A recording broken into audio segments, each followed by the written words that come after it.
That's a Husqvarna 572 XPG with a heated handle. 15 something pounds. Let's see if it repeats.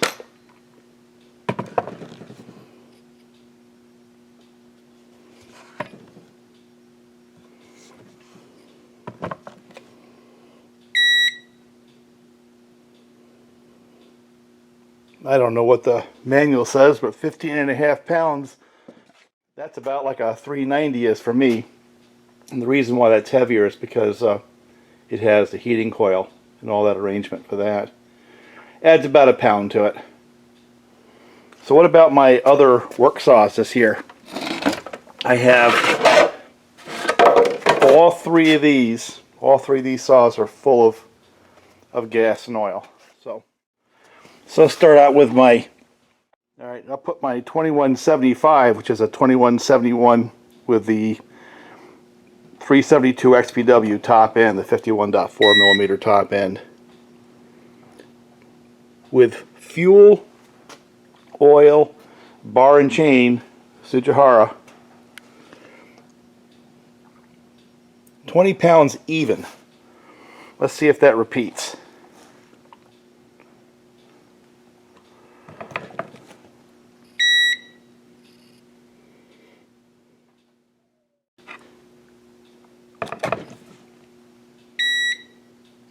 Yes, it does. It repeats. 20 pounds even for that saw. That's not a bad package right there. That's one of my favorites. You're going to hear dogs in the background. I can't do anything about it. Got a couple of puppies that we're storing for a little bit for a friend. They want some attention, so they're going to be yipping in the background. Yeah, that saw might get some use this winter. This is my 565. Again, it's all loaded up with fuel. So it's 21.2 pounds with a 28-inch bar and chain. It's another pound and a half to get that extra 4 inches of bar length. Let's see if that repeats.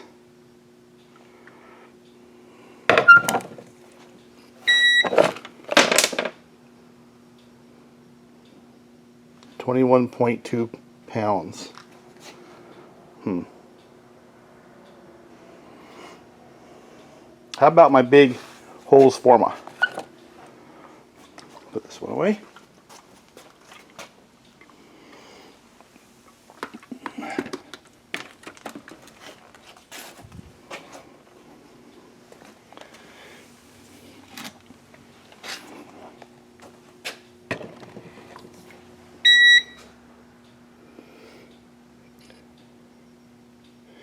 £26 for that beast with a 28-inch bar and chain. That's got the new Husqvarna X Tough that I've had since last fall. You can see it's got some wear and tear on it now. I've been running the C85 chain on it and loving it. Or all these saws I put on the scale are also full of bar oil and fuel.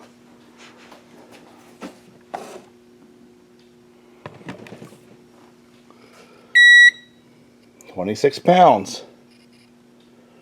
Pretty much on the button. So 6 pounds gets me more horsepower, a longer bar than that saw right there, which is the lightest saw that I have in my work saw rotation right now. Alright, 21 pounds for this saw with a 28-inch bar.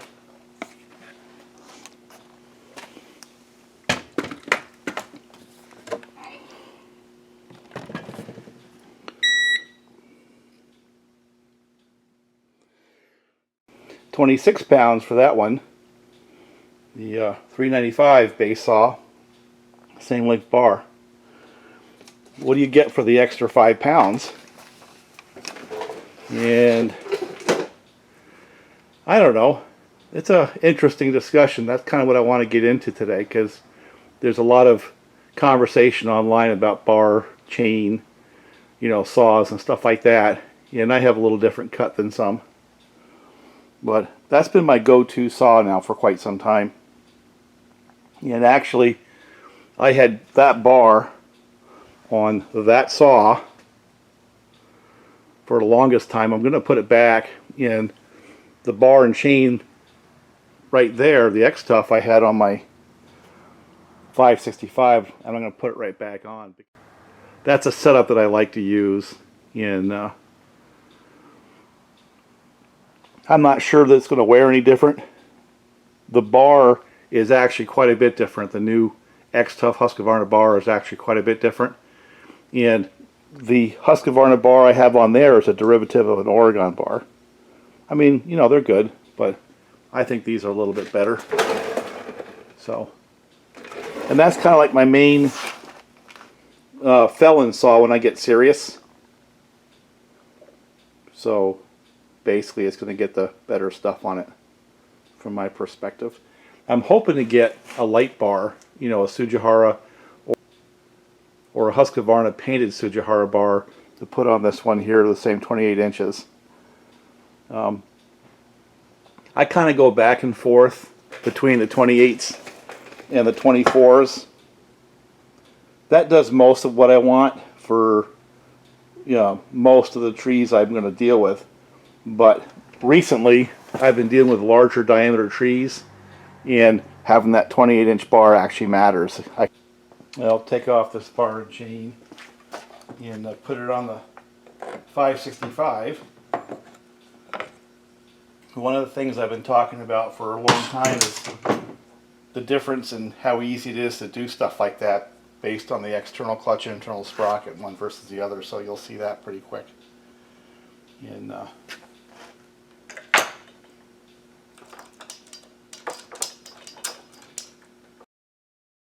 this one's got a, I don't know, 8 or 9 months on it now. I got it last fall sometime, and it has not yet formed a burr. So no burr means it's wearing well. There's a few things you get with this newer style 500 series power head for ease of use, life of the saw. I was talking about that with some of the clone saws I had done one of the videos ago. Number one, on this series of saw, the bar nuts are captured in the side cover, so they're not going to go fall, you know, into the snow or wherever you're working. They're sitting right on that cover and they stay with the cover. I think that's pretty cool. I'm going to blow this off with an compressed air, since I've got it in the shop, clean it up a little bit. This saw's done a lot of work. This saw's done a lot of work. See that? So that's one little deal. The second little deal is, look at this right here. The sprocket sitting right there. Easy to change. Also easy to change the bar and chain. A lot easier to deal with. So let me shut the camera off and do a little bit of,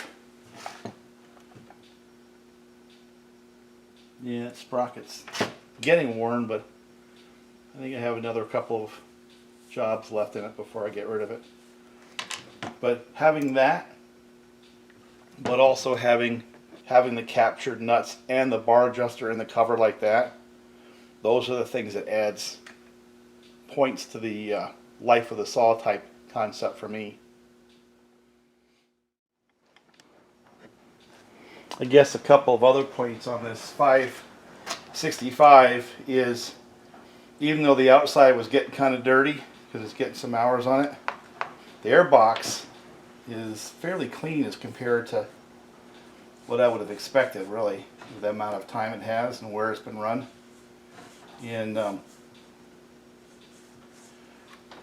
this saw hasn't given me any trouble whatsoever in any way, shape, or form since I purchased it from Bob, you know, I don't know, a year and a half ago now. And it always starts third or fourth pull when it's cold, and on the restarts it's always a one pull restart every time. And it's never had to go back to a dealer for any kind of service or common service tool or nothing. It just runs and runs and runs. And I think that was the point of the way I've been operating this saw, is I just wanted to run it, you know, as a normal person would who might be way out in the woods and not have access to a Husqvarna dealer. What does that really mean? Obviously, it's better to have that kind of support, but this saw has needed nothing. You know, as compared to my aftermarket saws where I have to jerk around with them to make them, you know, service ready or work ready. Put it out of the box, put gas into this thing, and has been running it ever since. And then little things like this air filter, which is easy to change, but notice with a new air filter seat, nothing gets in that intake. The primer bulb is a big asset for cold starts for me, partly because it flushes out the old fuel, so you get a nice fresh load of fuel in the carburetor. The port for common service tools on top of the carburetor, although I've never needed to use it, it's a lot more accessible than some of the older saws. You know, no hot start issues, nothing rattled off, just a very, very well executed design in a very, very practical saw. And if I have a complaint with this saw, you know, if you want to start trying to nitpick, yeah, it's not quite as quick on the throttle response as say a 572 or even a 562. You know, it picks up a little bit of the lazy side, and that means a lot to some people. Conversely, once it gets rolling, you know, it easily handles that 28-inch bar in hardwood around here. And so that's the other side of that equation, is it's got the power.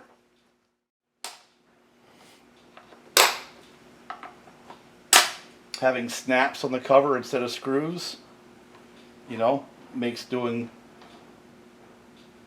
field type service easier. Notice it's got a heat shield right here. Oh, the rain's coming again. Notice that heat shield here. The new 562s have got that as well, and that is partly the response to try to keep the heat out of the air box so it doesn't heat soak and vapor lock. They also put more distance between the muffler and the cases than on some of the prior 500 series designs. But whatever it is, the net is this has been an excellent purchase. You know, and other than a few nitpicks that only an enthusiast is going to come up with things like the throttle response and, you know, the ultimate power, this has been an awesome saw. I would recommend this to anyone who's got like a tree service or a municipality or just someone who wants a good solid work saw. It's not going to get all caught up with the online BS about what a good saw has to be, and it has to be as good as XYZ's hot rod saw. This damn thing just starts and cuts. Does it again. In a very, very predictable and very reliable way. And I'm going to leave it stock. I don't want to modify it. I just wanted to keep doing what it's doing and not stop. So I'm going to put this bar back on it. Of course, it'll be a little bit easier for me to do that than on the big one, the big saw.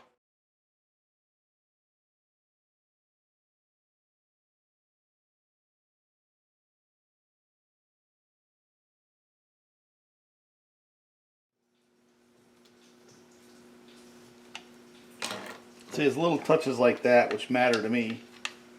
It just makes it a lot easier to deal with. You know, that side mount tightening device and captured nuts, external sprocket, internal clutch, just little things like that. That adds up over the day. It really does. Now, first see if there was a change in weight.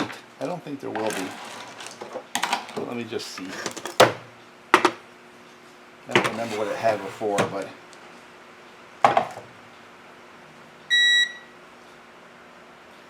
this one says 21 pounds on the button. 21 pounds. So did I lose any weight? I don't know. Well, this one's still 20 pounds. So there's a 1 pound difference between this setup with the Sujihara, 24 inches, and the 565 with the 28-inch solid bar. 1 pound. It's really not that bad. You know? I don't know if the 565 is a lighter power head than the 2171. I think they're about the same in the book. So that pound would just simply be the extra bar and chain. This one doesn't have a side cover, so that's a difference as well, I guess. So they're 20-pound saws.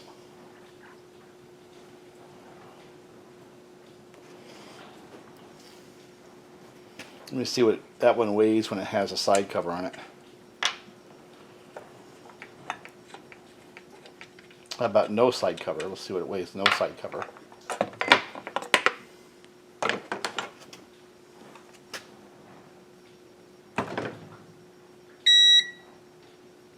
It says 19.6 no side cover. 19.6.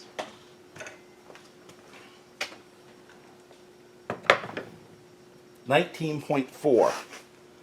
So the .2 is the .2 is the gas and oil, I guess. 20.8. 20.8 versus 21.2. So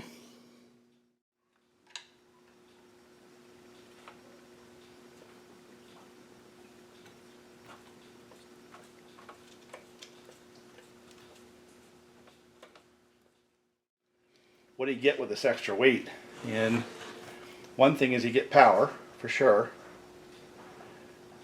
Although I don't feel like I'm lacking power in the 565, but the cut speed is different. But, and here's where we get into the grays.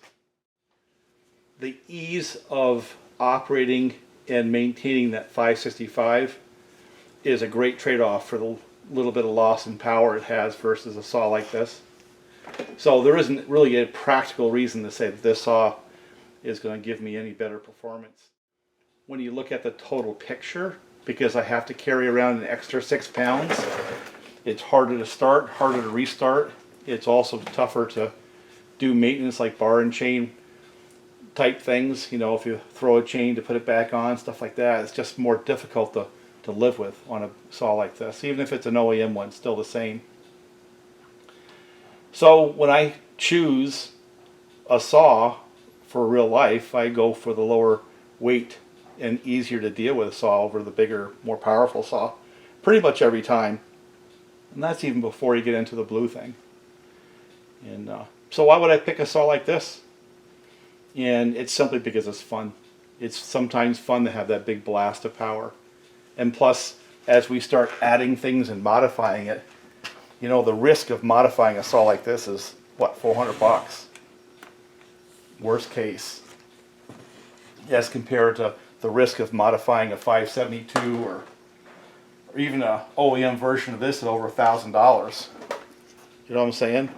So when it comes to just having fun and you just want to have a big saw to have fun with, it's just really hard to argue against something like this. You know, you can have your emotional reasons, but the practical reality is this saw actually cuts pretty well. And yeah, I might put $100 of parts into it over time, but I'm simply not going to wear it out based on the frequency of use. You know what I'm saying? There's too many other saws I have in the stable. You know. But because it is for fun, one of the things I want to do today is mod the muffler. And now this is where I get into that topic where I go against the grain. I'm not buying into a lot of the crap online about having to have full wrap, you know, muffler exits out the front, 2 of them, and big long bars and all that crap.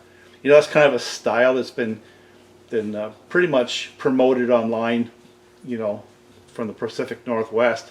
And, you know, part of what you have to do is if you have your exits out the front is you have to have these big long bucking spikes. Well, now you have to have a longer bar in order to get that actually get the use of the longer bar. So now you're adding more weight. So all that stuff does is it makes it louder and adds more weight, but doesn't necessarily add to the usefulness of that saw.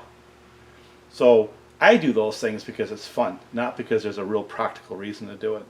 And some guys have a hard time, you know, seeing what that fine line is.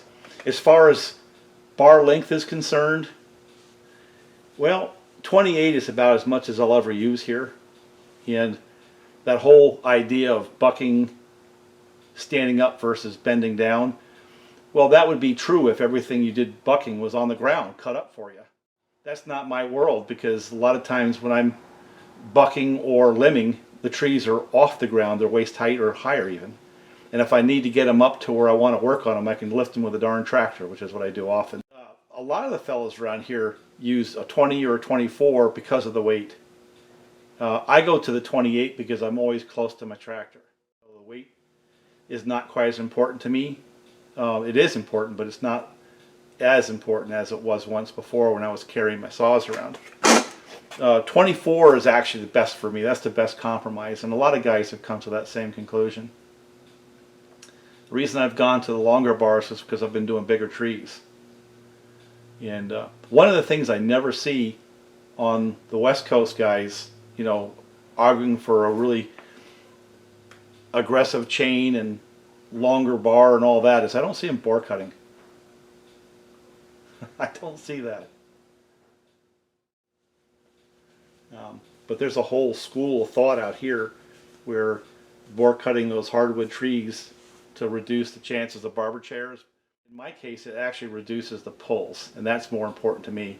If you watch some of the slow motion videos I've done where I have the camera right down by the hinge, one of the reasons I have that wide open face, and which is again something you don't see a lot of the West Coast trees, you don't see a lot on the West Coast, is I want to see if I can break that hinge before that tree hits the ground, bounces up, and then pulls a bunch of strings out of those ash trees in trees like that.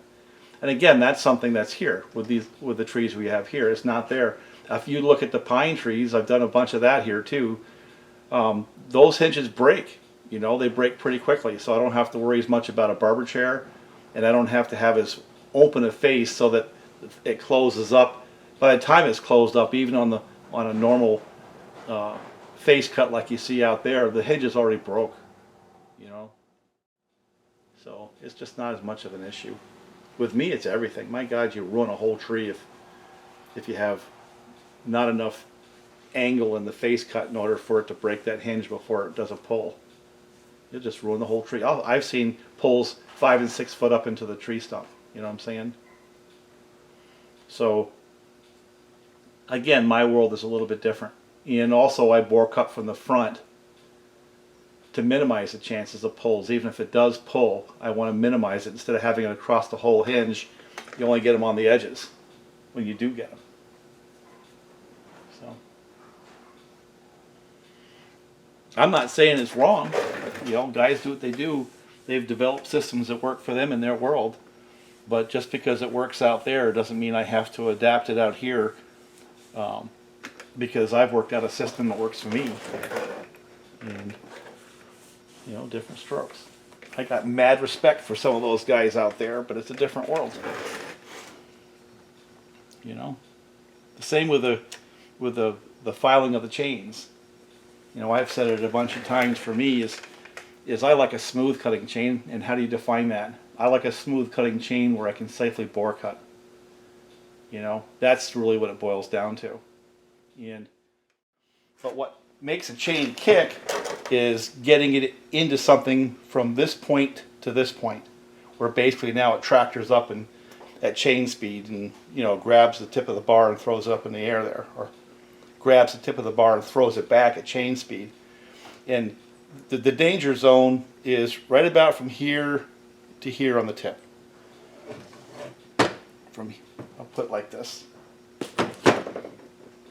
From here to here. If you get that tip in that area on a piece of wood, and you haven't weighted it properly or got the leverage on it, that thing's going to come right back at you. Now,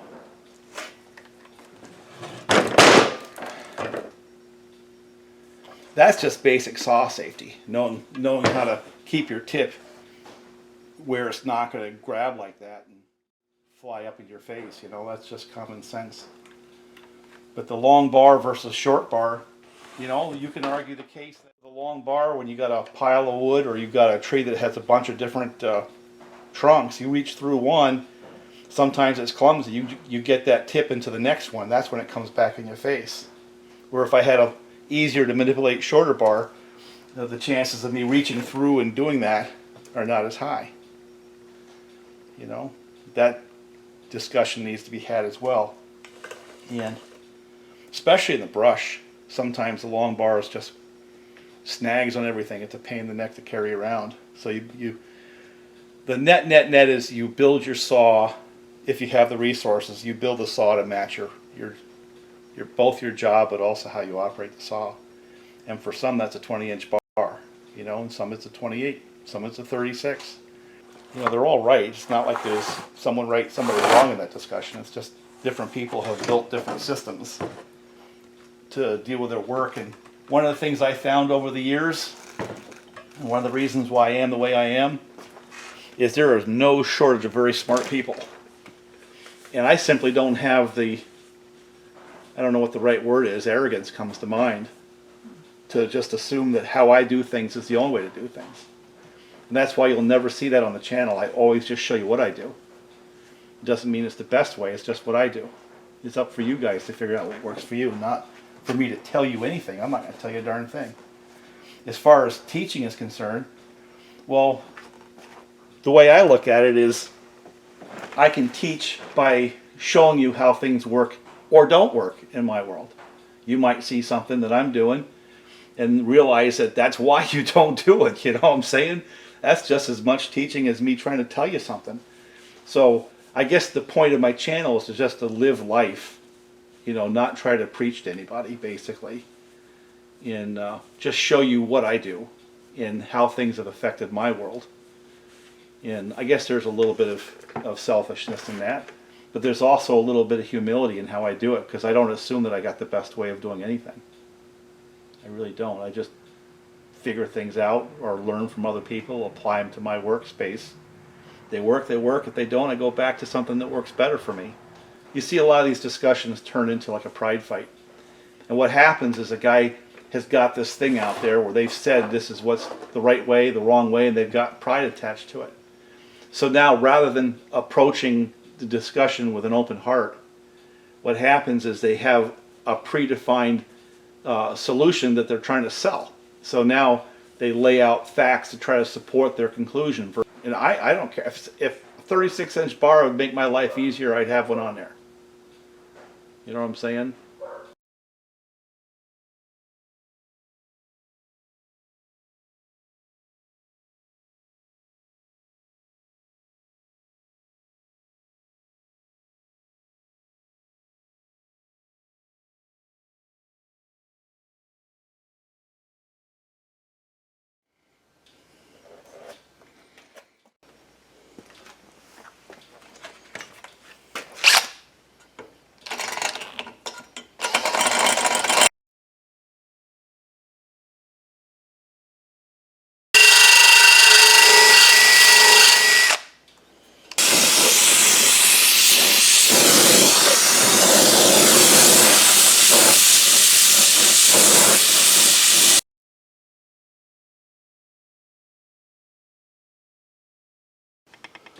It actually didn't come out that bad.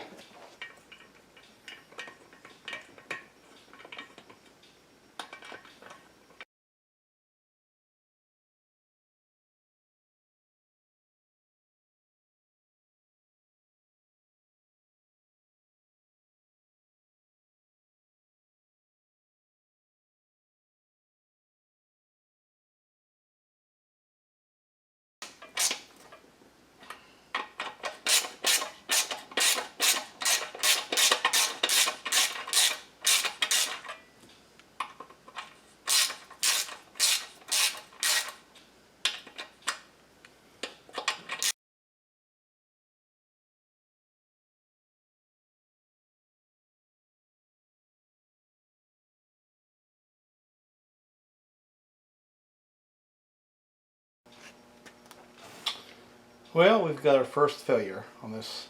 That completely stripped out. Completely stripped out. and it's just not going to accept any bolts. So in order for me to put this together, I'm going to have to pull that bolt out of there and either find a replacement or rethread it. You know, sometimes you just got lucky from time to time. Look what I found in the parts bin. An OEM muffler for one of these. But more importantly, these.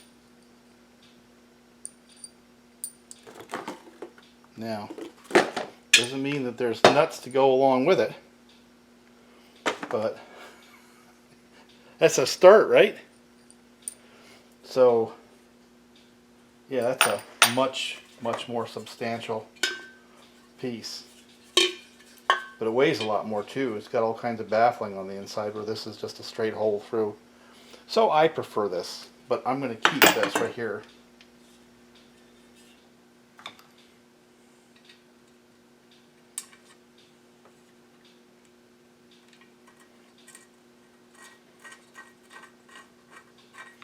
What are the chances that I have in my junk pile new old stock parts to fix this thing with?